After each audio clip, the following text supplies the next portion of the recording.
रत्नावली ने सच्चाई बताई। मैं असल में यहीं की राजकुमारी थी। मेरे पिता एक क्रूर और विलासी राजा थे।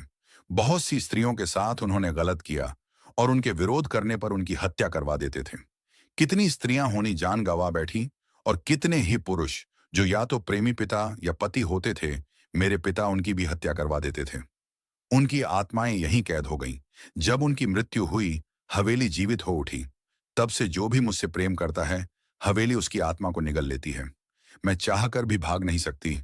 हवेली मुझे बांध कर रखती है। उसकी आंखों से आंसू बहे। राजकुमार ने उसका हाथ थामा। रत्नावली, इस बार ऐसा नहीं होगा। मैं तुम्हें मुक्त कराऊंगा। हवेली का प्रकोप तभी हवेली कांपने लगी। दरवाजे अपने आप बंद हो गए। खिड़कियों से काले धुएं की लपटें निकलने लगीं। कंकालों के झुंड राजकुमार की ओर बढ़े। राजकुमारी चीखी, आदित्य, भाग जाओ यहां से। राजकुमार ने कहा, नहीं रत्नावली, तुम्हें ले बिना नहीं जाऊंगा। राजकुमार ने तलवार निकाली, पर वार बेकार थे। रत्नावली चीख उठी, नहीं आदित्य, तलवार से आत्माएं नहीं मरती। हवेली तुम्हें मार देगी। राजकुमार ने तलवार फेंक दी। उसने रत्नावली को अपनी बाहों में भर लिया और ऊंचे स्वर में कहा, अगर क्रोध हवेली की शक्ति है तो प्रेम को इसकी मौत बना दूंगा। हमारा सच्चा प्रेम ही इस कैद को तोड़ेगा। मित्रों, अपने इस प्यारे चैनल को बहुत सारा प्यार दीजिए। आप लोगों से हमको बहुत उम्मीद है। धन्यवाद मित्रों। आगे बढ़ाते हैं।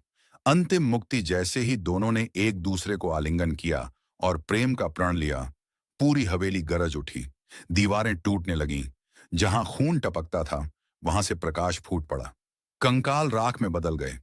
आत्माओं की चीखें शांत होकर आशीर्वाद में बदल गईं। तुम दोनों ने हमें मुक्त कर दिया। रत्नावली मुस्कुराई, आदित्य, मैं आजाद हूं। अब मैं तुम्हारी हूं, हमेशा के लिए। विवाह और नई शुरुआत नगर लौटकर राजकुमार ने सारी घटना सुनाई। राजा स्वयं आश्चर्यचकित रह गए। उन्होंने विवाह की अनुमति दी। राजकुमार आदित्य और राजकुमारी रत्नावली का भव्य विवाह हुआ। लोग कहते थे, जहां पहले रक्त और भय का साम्राज्य था, वहां अब प्रेम और प्रकाश की गूंज है। बेताल का प्रश्न और राजा का उत्तर जानने के लिए बने रहे।